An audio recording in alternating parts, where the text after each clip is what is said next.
주시는 하나님의 말씀은 신약성경 마태복음 18장 1절로 14절에 있는 말씀입니다. 신약성경 마태복음 18장 1절에서 14절까지 있는 말씀입니다. 우리 한글 개역 성경으로 29페이지가 되겠습니다. 마태복음 18장 1절로 14절까지 있는 말씀입니다.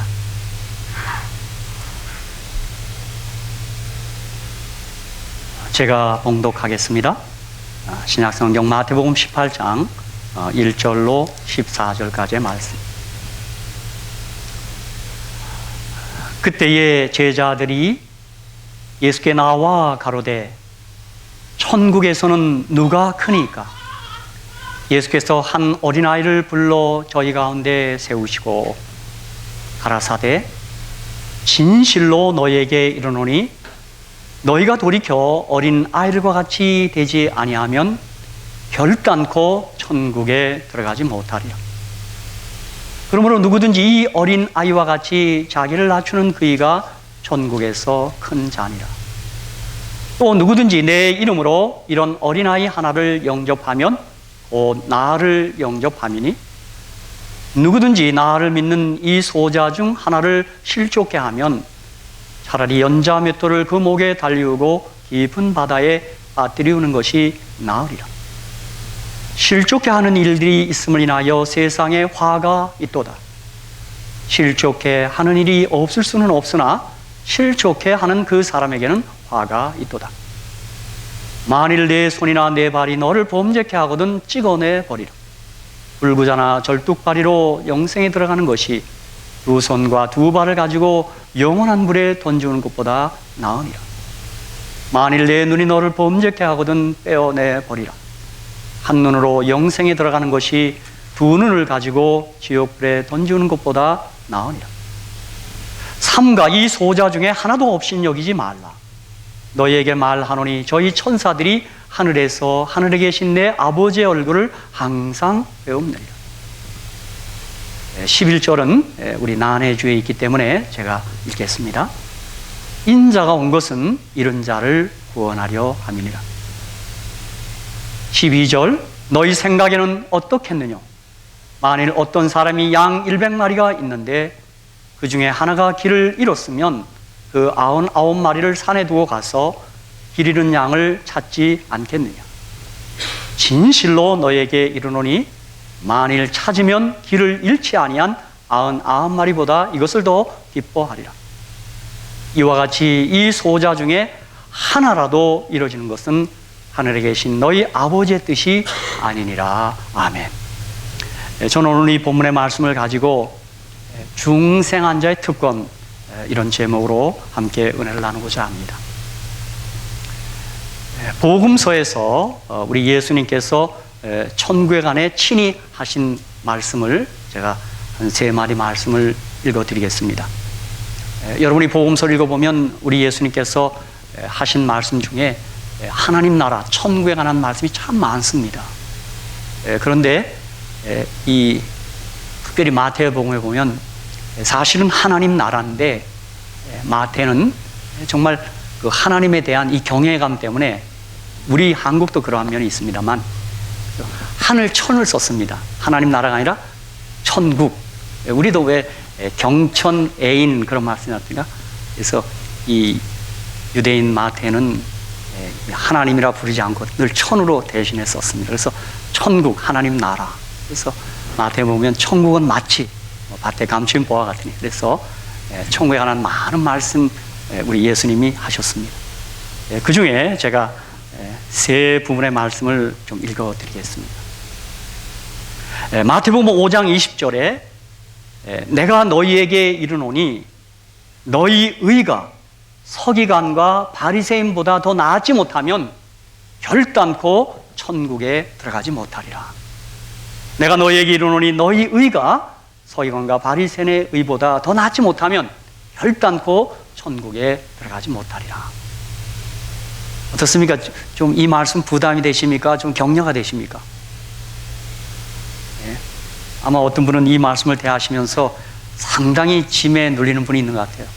바리새인과 서기관의 의가 상당한 의였거든요. 자, 또 마태복음 18장 3절, 우리가 방금 읽은 말씀입니다.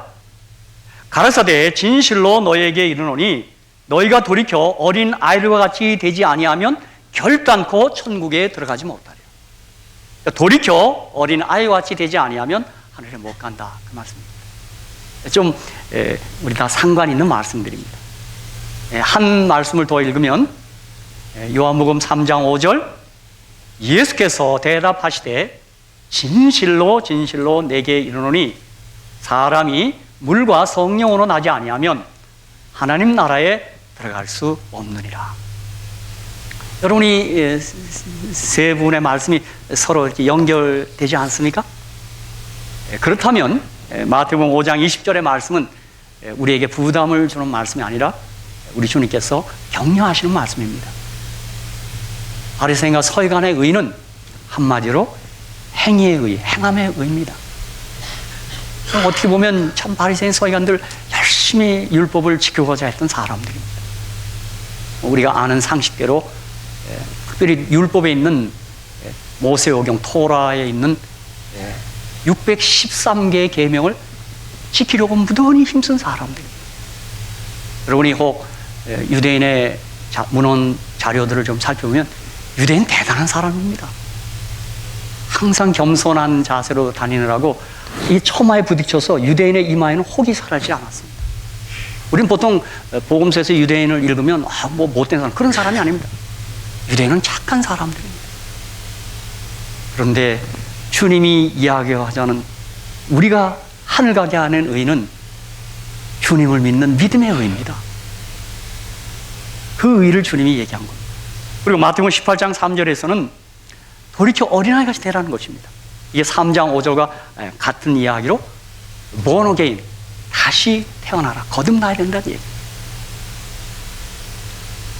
한마디로 너희가 행함으로서는 가능하지 않고 길이요 진리요 생명이신 예수를 믿음으로만 하늘에 갈 수 있다, 바로 그 말입니다. 저는 이 천국에 관한 주님의 말씀이 제게 늘 격려가 됩니다. 그래서 여러분, 천국은 마치 감추인 밭의 보화 같다 그랬어요. 그리고 주님이 그 비유를 말씀하시면서 그 농부가 보화를 발견하고 기뻐하며 돌아가서 그 밭을 샀다, 그렇게 말합니다. 여러분이 생명 되신 예수를 믿음으로 천국을 소유한 사람이라면 정말 기쁨에 충만한 사람이어야 될 줄로 제가 믿습니다. 그렇습니다. 정말 저는 그 전도 설교의 밭에 감춘 보화에 대한 설교하기를 좋아하는데요. 여러분, 그게 실제 일이라면 어땠을까요? 저는 엉뚱한 상상을 많이 했습니다. 여러분, 우선은 어떻게 했어요? 그 보화를 감춰야 되겠죠. 사기까지 대충 감췄습니다. 그리고 집에 와서 가족들을 소집하고 있는 돈 없는 돈 다 내놓으라 그랬을 겁니다. 아마 가족들이 이해하지 못했을 거예요. 왜 갑자기 우리 아빠가 왜 저래? 저 양반이 더 일 잡으셨나? 여러분, 아마 그 농부가 마당에 나와서 혼자 자꾸 중얼거렸을 거예요. 몰라서 그렇지. 알면 그 밭을 안 살 사람이 없습니다. 우리의 생명 되시고 천국 되시는 영생 되시는 예수님을 우리가 정말 그 보화를 발견하면 그 밭을 안 살 사람이 어디 있습니까? 그렇죠?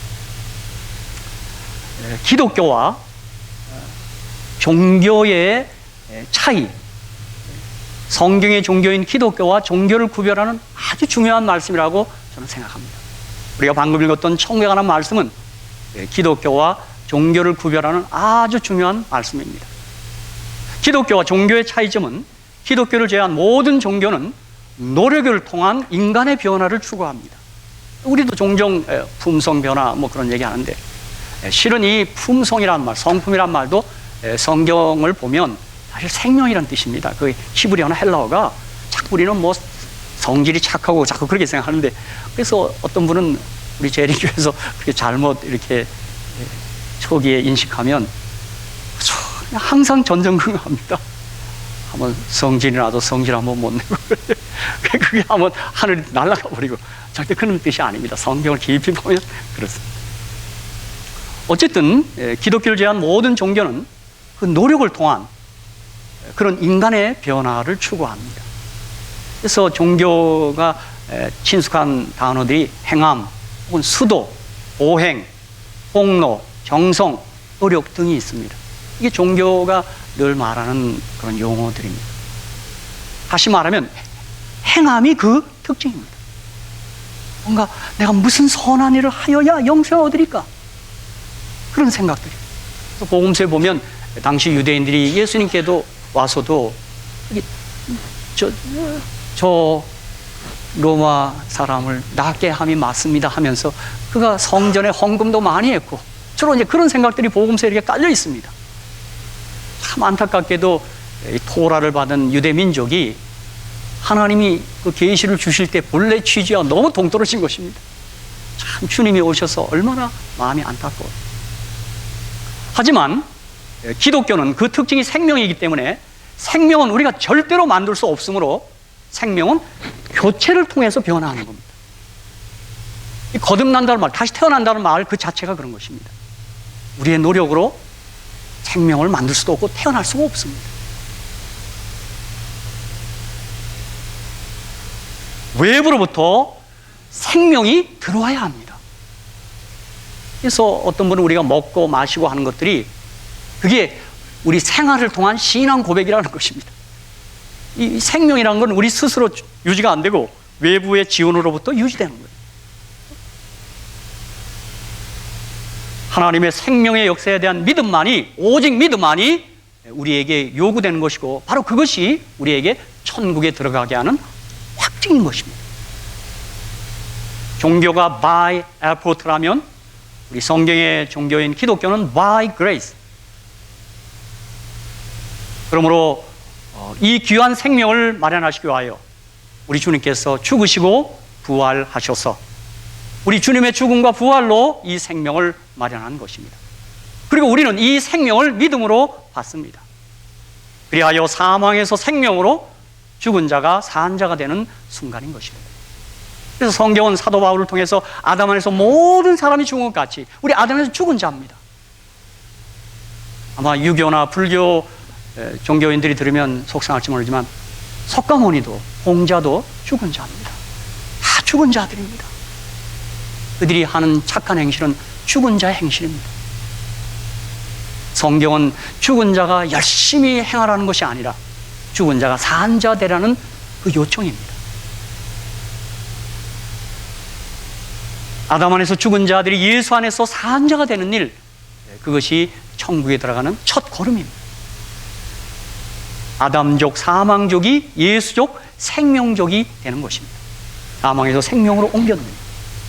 그래서 어느 직구든 분은 이 아담족과 예수족, 아담족과 생명족, 사망족과 생명족에 아주 주소를 또 잘 붙였어요.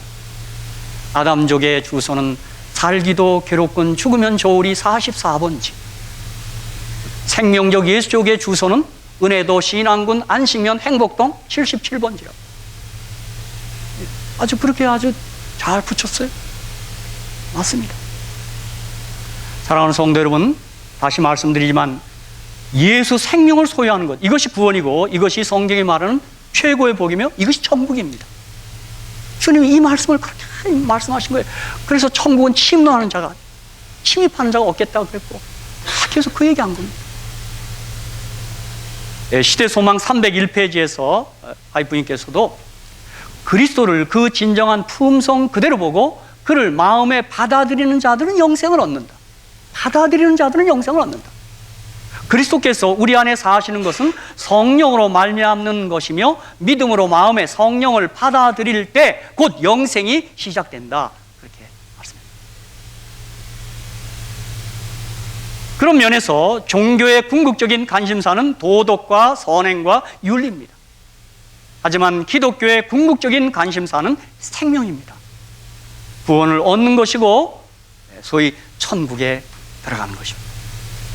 사실 천국도 지금 이 지상에서 시작이 된 것입니다. 영생과 똑같습니다. 사도행전 16장 31절 주 예수를 믿어라 그리하면 너와 네 집이 구원을 얻으리라. 아멘.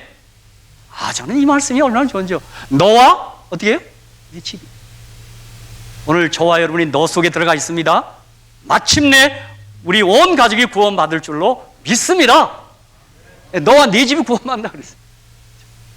베드로전서 1장 9절 믿음의 결국 곧 영혼의 구원을 받음이라 그랬어요. 이 믿음이 정말 구원받는 일이고 생명을 얻는 일입니다. 여러분이 구약 성경에서도 그 선지자들께서 에스겔 16장에 보면 에스겔 선지자가 살아라. 너는 피투성이라도 살라. 그렇게 얘기했어요. 주님은 뭐 착해라 이게 아니라 좀 살라. 그랬어요. 살라. 사랑하는 성도 여러분, 제가 다시 정리합니다. 그러므로 중생은 어린아이와 같이 되는 것, 다시 태어나는 거듭남은 우리가 출생을 떠나서는 생각할 수가 없습니다. 그런데 우리가 기억하는 대로 우리 모두는 자기 스스로 출생시킬 수가 없었기 때문에 하나님께서 우리를 창조하시고 출생케 하셨습니다. 출생만큼은 전혀 우리의 어떤 공론한 노력이 아닙니다. 제가 문학을 할 때 작가 선우이가 쓴 오발탄이 있대요. 오발탄 쏴서 나왔어요. 오발탄. 그 오발탄 소설의 주인공은 너무 사는 게 힘드니까 허공을 대고 부르짖습니다. 나는 신의 오발탄이라. 쏘긴 쐈는데 잘못 쏴서 나왔어요. 그렇게 탄식하고 내가 태어나고 하고 삶을 청한 일도 없는데 생명이 태어난 겁니다. 저도 문학할 때 하도 몸도 아프고 늘 뭐 어렵고 그래서 나는 불량품으로 태어난 것 같다. 근데 지금 그렇게 생각하지 않습니다. 제가 하나님의 위대한 걸작품으로 태어났다고 저는 믿습니다. 성경에 에베소 2장에 보니까 너는 하나님의 만드신 바라 포이에마 헬라어의 작품이라 그랬어요. 제가 여기 참 여러 번 보기가 좋습니다. 아주 걸작품들이 다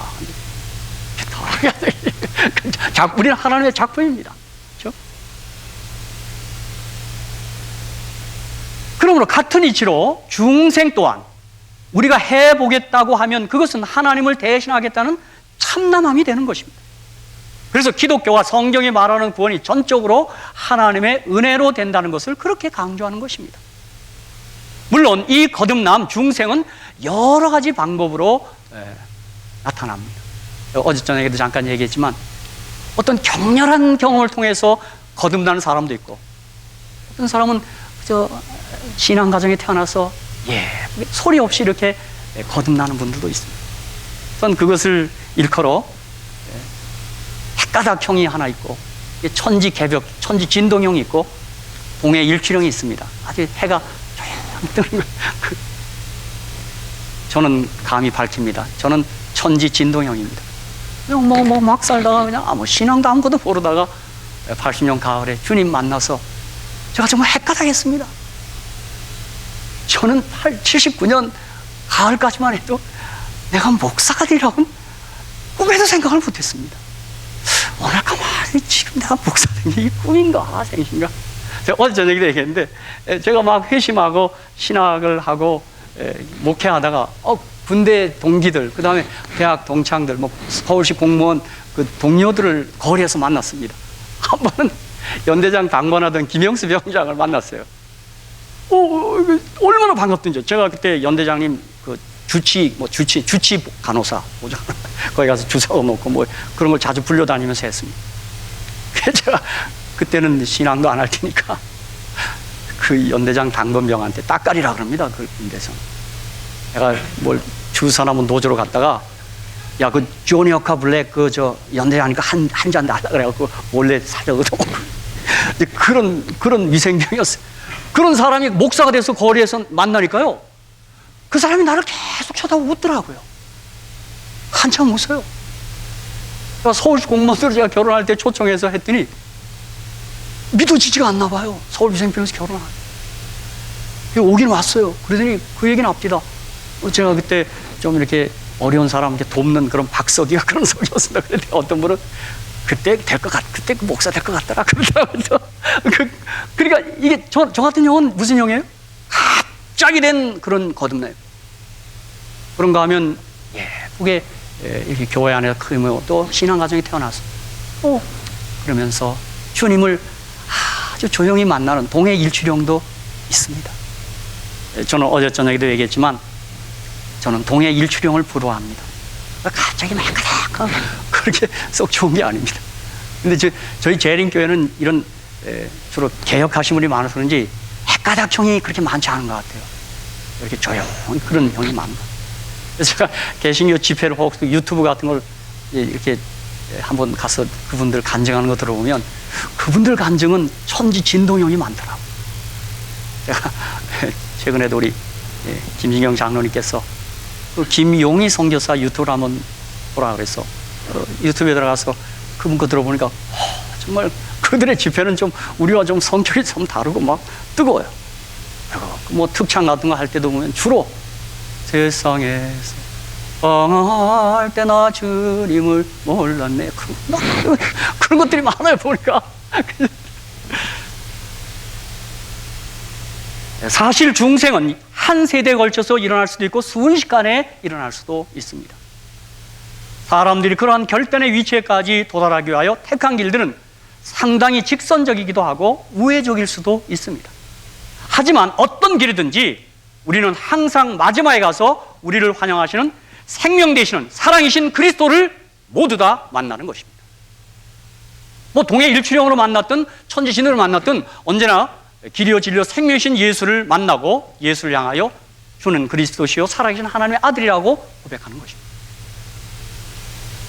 그런데 우리가 방금 읽은 본문 말씀에는 이렇게 생명 얻은 사람, 돌이켜 어린아이가 된 사람, 거듭난 사람에 대해 어떤 보증과 특권을 약속하고 있는 것입니다. 그러므로 자신이 거듭난 것을 확신하는 사람은 이 특권을 유감없이 사용하셔도 괜찮습니다. 아니 지나칠 정도로 사용해도 that's okay. 그래서 오늘 마태복음 18장 이 본문에는 이렇게 해서 거듭난 소자, 정말 소자, 한자로 소자예요. 어린아이예요. 어린아이는 하나님이 보증하신 위대한 특권을 누릴 수 있다고 우리 주님께서 약속하신 것입니다. 오늘 우리 다 같이 본문 말씀의 그 특권 세 가지를 제가 이제 말씀드리는 것입니다. 18장 5절 6절, 18장 10절, 18장 14절 그 세 부분의 그 어린아이, 소자 이렇게 우리 한번 먼저 이 세 절의 말씀을 한번 먼저 읽고 제가 한 말씀 한 말씀 좀 말씀드리겠습니다. 한번 18장 5절 6절, 18장 10절, 또 18장 14절. 자, 우리 한번 먼저 18장 5절 6절을 한번 읽어보겠습니다. 시작. 또 누구든지 내 이름으로 이런 어린아이 하나를 영접하면 곧 나를 영접함이니 누구든지 나를 믿는 이 소자 중 하나를 실족케 하면 차라리 인자 맷돌을 그 목에 달리우고 깊은 바다에 빠뜨리는 것이 나으니라. 이 어린아이 하나를 영접하면 곧 나를 영접하는 거예요. 이 어린아이 하나 소자를 실족케 할 수 없다. 이렇게. 우리 잠깐 또 먼저 18장 10절을 한번 좀 먼저 읽겠습니다. 제가 읽고 좀 말씀을 드리겠습니다. 또 18장 10절도 한번 먼저 한번 띄어서 우리 성경을 한번 다 같이 한번 읽겠습니다. 네, 우리 이 영상을 다루는 쪽에서 갑자기 먼저 한번 읽자 그랬더니 좀 하는데 우리 다 같이 성경 있으시니까 한번 18장 10절 다 같이 한번 읽겠습니다. 시작. 삼가 이 소자 중에 하나도 없인 여기지 말라. 너희에게 말하노니 저희 천사들이 하늘에서 하늘에 계신 내 아버지 얼굴을 항상 배움느니라. 그렇게 나와요. 또 14절도 제가 좀 읽어드릴게요. 저는 이 첫째 부분, 둘째 부분, 셋째 부분이 우리 거듭난 소자들, 어린아이들 그들이 누리는 특권이라고 제가 믿습니다. 자, 18장 14절에 이와 같이 이 소자 중에 하나라도 이루어지는 것은 하늘에 계신 너희 아버지의 뜻이 아니라. 이 어린아이 하나, 다 이 세 부분에 그런 말씀이 있습니다. 자, 첫 번째, 또 누구든지 내 이름으로 이런 어린아이 하나를 영접하면 곧 나를 영접함이니 누구든지 나를 믿는 이 소자 중 하나를 실족케 하면 차라리 연자 맷돌을 그 목에 달리우고 깊은 바다에 빠뜨리는 것이 나으니라. 저는 우리 중생한 자의 첫 번째 특권, 우리 주님이 말씀하신 바는 중생한 하나님의 자녀, 그 어린아이, 소자를 누구도 실족케 할 수 없다는 것입니다. 7절에는 실족케 하는 일이 없을 수는 없으나 그렇게 주님은 얘기했어요. 우리 주님께서 그 가능성을 인정하셨지만 그런 경우 그런 사람에게는 화가 있겠다고 주님께서 아주 엄포를 놓으셨어요. 엄포를. 왜 그럴까요? 이 거듭난 어린아이, 우리 중생한 이들을 왜 그렇게 특권을 약속했을까요? 저는 이것에 대하여 시대소망 253페이지가 그 답이라고 생각합니다. 시대소망 253페이지에 보면 그리스도를 개인의 구주로 받아들이는 자들은 고아처럼 인생의 시련을 홀로 견디도록 방임되지 아니한, 예수께서 그들을 하늘 가족의 일원으로 받으시며 당신의 아버지를 그들의 아버지로 부르도록 분부하신다. 그들은 하나님의 마음에 사랑스러운 자들이며 가장 부드럽고 영속적인 끈으로 당신께 결합된 소자들이다. 하나님께서는 저들을 향하여 비상한 온정을 품고 계시는 바 마치 신적인 것이 사람보다 뛰어난 것처럼 육신의 부모가 무력한 우리에 대하여 느끼는 것보다 훨씬 더 뛰어난 온정을 품고 계신다. 우리는 어린아이가 되면서 하나님을 아바 아버지로 부르는 우리 아들, 딸들입니다. 하나님 보시기에 귀한 자녀들입니다. 그러므로 거듭난 사람, 믿음으로 하나님의 자녀가 된 사람은 하나님과 동등한 대우를 받는 것입니다. 아니, 그 이상의 대우를 받는 것입니다. 이것이 소위 동일성의 원리입니다. 여러분, 사도행전 9장 4절을 보면 땅에 엎드려져 들으며 소리가 있어 가라사대 사울아 사울아 내가 어찌하여 나를 핍박하느냐 하시거늘. 여기서는 우리 예수님이 그리스도인을 핍박하던 사울에게 나타나서 어찌하여 나를 핍박하느냐 그렇게 말씀하셨어요. 다시 말하면 예수님께서 예수 믿는 자들과 함께 동일시했어요. 그래서 예수 믿는 자들이 당하는 고통을 자신이 당하는 고통으로 우리 주님이 표현하신 거예요.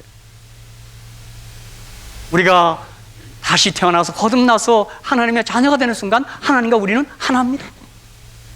제가 이번에도 창세기 읽다가 야곱이 그 요셉과 베냐민 얘기할 때마다 너희들 죽으면 나도 슬피 음부로 내려가겠다. 아이의 생명과 내 생명이 결탁됐다고 그랬어요. 여러분, 이 일이야말로 우리가 다 경험한 바 있습니다. 우리 모두 자식을 길러보니 이것은 너무도 당연한 이치입니다. 자식이 내 일이고 어떻게 보면 자식이 내보다 더합니다. 제가 이렇게 우리 한국 분들은 보니까 차가 2대 있으면요, 새 차는 자식 주고 헌 차는 자기가 타요. 미국 부모는 안 그렇다 그럴 때 또 판다 그러대요. 안 돼, 안 돼. 저도 그래요. 저도 우리 아들과 이렇게 비교해서 어떤 분들이 그냥 예의 형식의 인사할지 모르지만 아들이 아버지보다 잘생겼네 그러면 난 그냥 하루 종일 기쁩니다. 그러나 저런 기쁜 날이 없어요.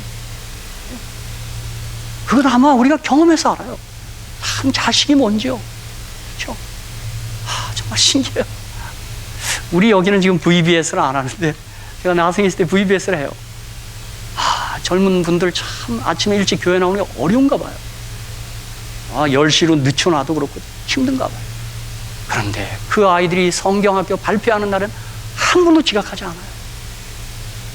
나 그거 보고요, 이야, 정말 자식이다. 아마 하나님께서 우리 가정은 하나님과 우리 사이의 관계를 가장 잘 표상하는 적절한 교과서인 것 같아요. 진짜로. 하나님이신 우리 아버지요. 그래서 기도 끝났습니다. 아버지인데요. 제가 어느 글에 보니까 그 아주 막무가내 아이들을 이렇게 교화시키는 그런 기관이 있어요. 그래서 어느 날 경찰이 그 지나가는 방랑한 아이를 갖다가 그 기관에 갖다 줬어요. 근데 그 지도하시는 목사님이 너무 아이들이 어떻게 종잡을 길이 없어요. 너무 거칠어서 신앙 지도를 할 수가 없어요. 상처투성인 아이들. 그래서 그 아이들에게 주기도문만 그저 100번이고 1000번이고 외우게 하는 거예요. 주기도문만. 근데 하나님은 하늘에 계신 우리 경찰 아저씨라고 그래요. 얘야, 왜 넌 경찰 아저씨냐? 하나님 우리 아버지라니까. 그랬더니요, 어느 날 진실을 얘기하는 거예요. 목사님, 나는 우리 아버지가 무서워요. 얻어맞고 술 취해서. 근데 아버지라 그러니까 난 그게 안 된다는 거예요. 근데 왜 경찰 아저씨냐? 나 여기 데려준 경찰 아저씨가 나 빵 사주고요, 그렇게 예뻐했어요. 네, 그렇습니다. 저는 오늘날 우리 가정의 붕괴가 이 신앙의 붕괴의 첫 단추입니다. 이 성경에는 이 가정의 용어로서 하나님과 우리 관계를 많이 했어요. 우리 신랑 되시는 예수님. 근데 요즘 신랑들이 저 빼놓고 아니 말 잘못해. 저 빼놓고 다 좋은 분들이에요. 근데 제가 어느 때 유튜브 같은 데 가서 이렇게 가정 프로그램 보니까요, 제가 보기에도 남편 되물이 정말 못된 남편이 많더만요. 신앙 안 하니까 그렇겠죠. 이해가 안 가요. 그러니 뭐 신랑 대신 예수님 했다가는 아찔할 거예요. 그렇죠?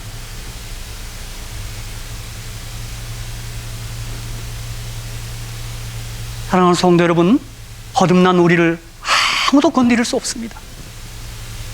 혹 누가 나를 건드릴 때 여러분 속으로라도 건드렸다간 좋지 않을 걸 그렇게 얘기하시기 바랍니다. 제가 창세기 20장 7절을 보니까 이제 그 사람의 아내를 돌려보내라. 그는 선지자라. 그가 너를 위하여 기도하리니 내가 살려니와 내가 돌려보내지 않으면 너와 내게 속한 자가 다 정령 죽을 줄 알지니라 그랬어요. 사실 그 창세기에 보면 아브라함이 잘못한 것 같은데 뜻하지 않게 그 왕들에게 우리 주님께서 그들의 꿈에 나타나서 막 협박을 하대요. 돌려보내. 안 보내면 어떻게 한다고요? 죽을 줄 알지니라. 이게 우리 하나님께서 그랄랑 아비멜렉에 한 아주 조용한 협박이었습니다. 저는 아멘입니다. 저와 여러분 생명을 얻은 우리 중생한 우리들 아무도 못 건드립니다. 건드렸다가는 우리 속으로라도 죽어 너. 그런 좀 너무 지나친 확신일지 모르지만 그게 우리 주님이 하신 말씀입니다. 누구도 실족해 할 수 없다.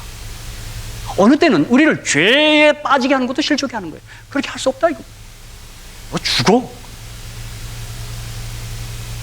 두 번째는 18장 10절 삼가 이 소자 중에 이 어린아이 중에 하나도 없인 여기지 말라. 너에게 말하노니 저희 천사들이 하늘에서 하늘에 계신 내 아버지 얼굴을 항상 배웠느니라. 우리 중생한 자들, 돌이켜 어린아이 된 이들, 산자가 된 이들에게 우리 주님께서는 천사의 에스코트가 있다는 사실을 우리에게 특권으로 제시하는 것입니다. 여러분, 천사들의 경호를 받고 있는 것입니다. 특별히 교육 380페이지에는 화이 선지자께서는 우리가 각자에게 천사들의 경호, 에스코트를 받는다고 그렇게 얘기했어요. 여러분 잘 기억할 거예요. 교육 390페이지요. 구속된 자마다 자기의 일생에 있어서 천사들의 발걸음을 주목하고 위험한 날에 자기의 머리를 덮어준 천사, 사망의 골짜기에서 자기와 함께하고 무덤을 지키고 부활의 아침에 첫 번으로 자기를 맞아준 천사, 이런 천사들로 더불어 말하고 자기 개인의 일생에 베푸시는 하나님의 섭리와 인류를 위한 모든 활동에 있어서 끼쳐준 하늘의 협력에 대한 이야기를 듣는 얼마나 흥미있는 일이 될 것인가. 인생의 경험에 있어서 모든 복잡한 문제들은 그때 명백해질 것이다. 우리에게는 혼란과 실망, 목적의 좌절과 계획의 방해로 밖에 보이지 않던 일들이 당당하고 압도적인 승리의 목적, 하늘의 목적과 일치되는 일이었다는 것을 사실을 알게 될 것이다. 그래서 우리 주님께서 항상 아버지 얼굴 뵙는다 그랬어요. 소자에게 그런 특별한 경우가 있다고 그랬어요. 저는 좀 엉뚱한 경우를 한번 했습니다. 한국에서 하도 차가 막혀서 집회 장소에 지각하겠어요. 그래서 갑자기 이 말씀이 생각이 나서 주님, 천사가 에스코트를 좀 한번 해줘서 뭐 특별한 이 권력자들을 나갈 때 이렇게 탁 나가는 것처럼 해달라고 그랬더니요, 모르겠어요. 난 그때 난 또 이상한 일이 있을 때요, 갑자기 길이 뚫렸어요. 그래서 혼자 내가 엉뚱한 상상으로 천사들이 옆에 가는구나.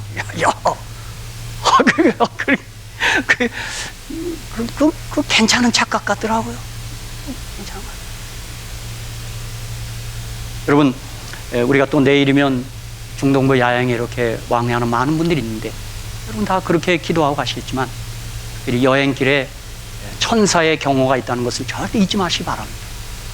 어린아이 같이 이 사실을 단순히 믿는 이들이 있고, 그런 일이 어디서 하냐면 이 약속의 특권은 내 것하고 상관하지 않아요. 믿는 자에게 그대로 이루어지는 거예요. 특별히 시편 91편에는 다윗이 더 구체적으로 시편 91편 14절로 16절에는 다윗의 아주 체험적인 고백이 있어요. 하나님이 가라사대 저가 나를 사랑한즉 내가 저를 건지리라. 저가 내 이름을 한즉 내가 저를 높이리라. 저가 내게 간구하리니 내가 응답하리라. 저희 환난 때에 내가 저와 함께하여 저를 건지고 영화롭게 하리라. 이 천사의 이 특별한 보호에 대해서 다시 고백하고 있는 것입니다. 그런데 제 경험에 의하면 여러분이 스피드 리미트를 지켜야 합니다. 예를 들면 70마일 존에서 70마일 넘었으면 천사가 잠깐 섰다 갑니다.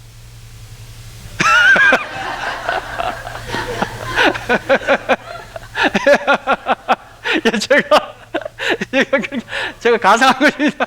여러분, 하나님께서 우리 거듭난 백성, 산자들이 이 땅의 법도 잘 준수하기를 소원하지 않겠습니까? 제가 지었는데 아이나들과 다른 반응이 나오네. 그런 게 아니죠. 맞습니다.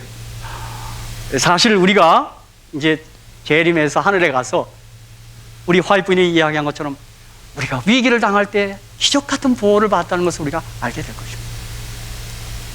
천사들이 정말 위기의 순간에 우리와 함께한 것을 우리가 다 눈치챌 것입니다. 여러분, 아마 어떤 그 성화로 된 거 보면 그 시 같은 거 있죠. 어느 길을 가고 있는데 그 믿음의 사람이 가는데 발자국이 딱 4개씩 있어요. 그러니까 함께 한 게 거기 있어요. 근데 한쪽에 가니까 2개밖에 없어요. 이만큼 화가 났어요. 그때 어디 가셨냐고, 천사님 혹은 예수님 어디 갔냐 그랬더니 뭐라 그래요? 그 시에 보니까 그땐 내가 너를 업었느니라 그랬어요. 사실 그렇습니다. 우리도 정말 순간순간 정말 의식하지 않을 때라도 주님이 약속한 대로 천사들이 우리의 특별한 경험을 하고 있습니다. 이게 보통 특권이 아닙니다.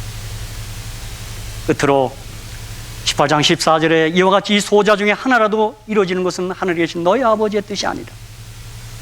저는 이 말씀이야말로 혹 중생한 사람 가운데도 이른 양이 될 수도 있다는 가능성을 주님이 미리 이야기한 겁니다. 그 중에 이런 양들이 있을 수 있어요.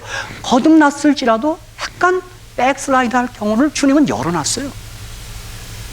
그러나 우리 주님께서는 반드시 찾아내서 마침내 끝까지 구원해내고 말겠다는 놀라운 보증을 우리에게 약속하십니다. 저는 이 말씀에 관련해서 이런 엉뚱한 생각을 해봅니다. 이것도 우리 서장로님이 또 반응하실까 모르겠네요. 구원이 쉬울까요? 멸망이 쉬울까요? 제가 이런 질문을 던진 다음에 저는 조금 엉뚱하게 저는 구원이 쉽다고 생각합니다. 물론 이 말은 증언의 말씀에 이런 게 보면 약간 나는 동의 못하겠다고 할 수도 있습니다. 제가 이렇게 엉뚱한 답을 한 이유는 저와 여러분이 만일 거듭났다 할지라도 멸망받기를 선택하여 뒤로 물러선다면 삼위일체 하나님과 타락하지 않은 천사 3분의 2가 저와 여러분을 그냥 두지 않습니다. 생이 닿은 날까지 구원받아야 된다, 살아야 된다라고 끝까지 괴롭힐 겁니다. 그런데 저와 여러분이 생명을 얻고 산자가 되기로 하면 타락한 루스벨과 천사 3분의 1이 여러분을 구원 못 받게 합니다. 유혹합니다. 근데 수가 어디가 많아요? 삼위일체 하나님과 3분의 2의 천사와 루스벨과 3분의 1의 천사, 수가 어디가 많아요? 우리가 많습니다. 저는 이 면에서 우리 구원받기가 쉽다고 얘기합니다. 거기다가 우리가 만일에 구원받지 않고 멸망받기로 선택하면 삼위일체 하나님과 3분의 1의 천사들뿐만 아니라 우리 믿는 동료 신자들도 그냥 두지 않아요. 가서 또 괴롭히고 또 괴롭히고. 그렇죠? 사실 우리가 이제 이 가을에 9월 28일부터 10월 3일까지 이제 예언 전도회, 올해 우리 2015년이 캐롤라이나 컨퍼런스가 이게 대추수 운동을 지금 합니다. 그래서 보조도 넉넉히 해주겠다고 이미 우리가 지난해 다 보고를 했습니다. 정말 이번에 한번 우리 정말 좀 물러간 사람들 한번 초청하는 일을 좀 해야 되겠어요. 우리가 시조 구독자도 한번 초청하고. 그래서 제가 우리 선교회장님과 함께 한 7주 남았는데 그때까지요. 8월 9일부터 40일 금식기도 해보자고 제가 제안한 겁니다. 그 해당되는 날에 한 끼만 하는 거예요. 한 끼요. 하루 종일 하는 것도 힘든 시간. 어떤 분은 금식 얘기도 하지 말라 그래요. 자기가 벌써 배고파진다는 사람도 있어요. 그러니까 그날에 그 당일에 자기가 지정한 날에 한 끼만 하면 되는 거예요. 한 끼요. 뭐 하루 종일 해도 상관없고요. 뭐 40일 다 해도 상관없고. 한번 우리가 간절한 마음으로 한번 기도해서 정말 이 생명을 얻고 살라고 하는 그 일에 우리가 같이 협력하는 것입니다. 그런 면에서 우리 주님께서는 설령 이 소자 중에 하나도 이루어지는 것이 아버지의 뜻이 아니라 그랬어요. 네. 바로 이것 때문에 저와 여러분은 구원의 확신과 보증을 받고 있는 것입니다. 제가 보니까 설령 나간 사람일지라도 죽음의 순간이라도 돌아오는 분들이 있습니다. 그냥 막 하다가도 딱 돌아오는데요. 제가 목회자는 그런 광경을 종종 목격합니다. 한 분은 이렇게 고백을 해요. 죽어가면서. 그분이 다시 주님을 영접해요. 무슨 일로 떠났어요. 뭐 상처받은 일이 있었던 거예요. 얘기도 안 해요. 근데 임종의 시간에 그분이 뭐라고 하는지 아십니까? 목사님, 제가 예수님께 졌습니다. 마침내 그분이 이기셨네요. 날 끝까지 돌치겠다 그래요. 정말 전 그 말이 너무 멋있대요. 주님이 이기셨다 그래요. 그럼요, 주님이 보증했거든요. 이루어지는 것이 하나님 뜻이 아닙니다. 끝까지 돌아오게 돼 있습니다. 이것이 오늘 우리 주님이 우리에게 주는 특권이요, 세상이 알지 못하는 기쁨인 것입니다. 여러분, 여한 일이 있어도 예수 그리스도 그분을 영접해서 산 자가 되고 생명을 얻은 자, 구원받은 자가 되고 거듭난 자가 되어야 합니다. 노력이 아닙니다. 그냥 그 죄를 십자가에서 처리하고 부활하신 그 생명 되신 예수님을 영접하는 겁니다. 여러분이 요한 1서에 보면 하나님께로 난 자가 전부 거듭난 걸 가리키는 거예요. 거기 여러 절이 있는데 특별히 요한 1서 5장 1절, 예수께서 그리스도를 믿는 자마다 하나님께로 난 자니, 그렇게 얘기했어요. 그래서 저와 여러분이 생명을 얻고 산 자가 되면 요한일서 3장에 보면 죄를 짓지 않는다 그랬어요. 우리 죄를 짓지 않기로 노력해서 죄를 안 짓는 게 아니라 여러분이 생명을 얻은 자 되면, 산 자가 되면 죄를 짓지 않습니다. 거기 여자의 우선 생명의 씨가 있기 때문에 그렇습니다. 우린 자꾸 거꾸로 해요. 죄를 안 짓기로 하는데 안 해요. 결심하면 더 져요. 그렇지 않습니까? 여러분, 하지 말라면 더 하고 싶은 게 인간의 본성이에요. 그러나 여러분이 끊임없이 생명을 얻은 산 자가 되면 죄와 상관없이 살 수 있습니다. 그래서 로마서 8장과 요한일서 3장을 이렇게 비교해 보면요, 거듭나지 육에 속한 자는 율법을 지킬 수도 없고 행할 수가 없다 그랬어요. 그럼 생명 없는 채 법을 지키겠다는 말은 그건 안 되는 일을 하는 거예요. 그렇죠? 그래서 사도 바울은 로마서 8장에서 이 죄 문제에 관해서 이 법칙을 썼어요. 이 만유인력의 법칙을 아십니까? 모든 물체는 떨어집니다. 이렇게. 그죠? 이거 가볍든 큰 다 떨어져요. 이 죄도 일종의 법칙이에요. 안 지을 수가 없게 돼 있어요.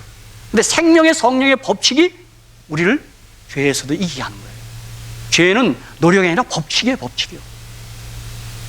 전 특별히 이 비행기 저 무거운 게 어떻게 안 떨어지는가, 나 고민이 많았어요. 저게 어떻게 안 떨어져? 그랬더니 그걸 돌립니다. 돌려서 그 양력인가 그걸 띄우는 거예요. 저는 비행기 내릴 때까지 그 도는 걸 봅니다. 저기 피곤하다고 쉬면 어떻게 된가? 그냥 그 자리 떨어집니다. 특별히 이륙할 때 8분, 이륙할 때 3분, 창조 때 8분, 11분 조심해야 합니다. 그게 마의 11분입니다. 그때 기도 많이 합니다. 저 비행기가 어떻게 중력의 법칙을 벗어나는지 저에게는 미스터리입니다. 여러분, 여기서 얻는 교훈이 있습니다. 생명이신 예수를 한시도 놓쳐서는 안 됩니다. 어태치해야 합니다. 쉬었다 하는 게 아닙니다. 그래서 신명기 4장 4절에 여호와께 붙어있는 너희는 생존했다 그랬어요. 제가 조금 전에도 우리 청년반에 가서 설교가 갔는데, 내가 청년들에게 실물 교환한다고 내가 그냥 그 덩치 큰 형제한테 다 붙었어요. 너희들 붙어 있어야 된다. 그래서 그 아이들은 우리 한국 속담이 잘 이게 교감이 안 돼요. 우리 한국 속담에는 걷는 놈 위에 뛰는 놈이 있고, 뛰는 놈 위에 나는 놈이 있다. 나는 놈 위에 누가 있지? 그랬더니 연장님이 번역도 통역 잘했는데, 내가 일단 나는 놈 위에 붙어가는 놈이 있다. 그래서 내가 붙었어. 붙어야 된다. 너 붙어야 된다. 응? 이게 by grace다. 생명을 얻는 거다. 노력하고 막 그렇게 하는 게 아니다.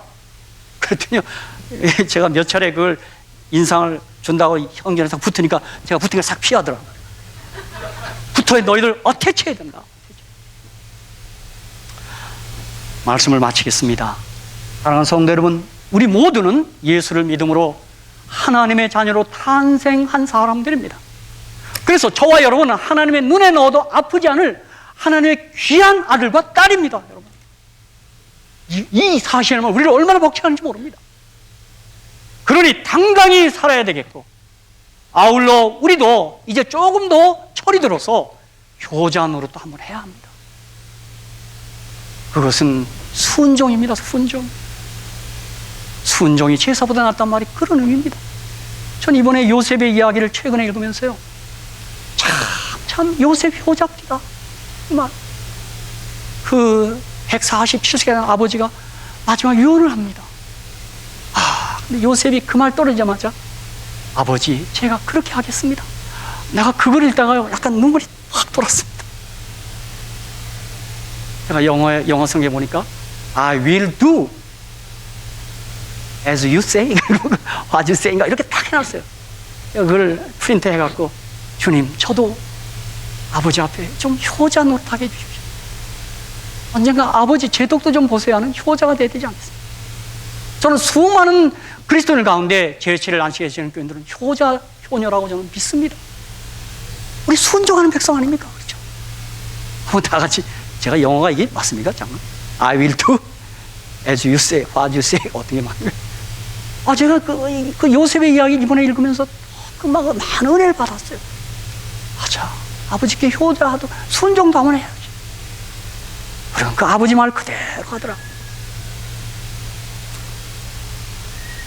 저와 여러분이 아들된 특권도 한번 유감없이 누리시고, 우리가 좀 철이 들어서 성숙해서 아들된 도리도 다하는 멋진 아들과 딸이 되시기를 주님의 이름으로 간절히 축원합니다.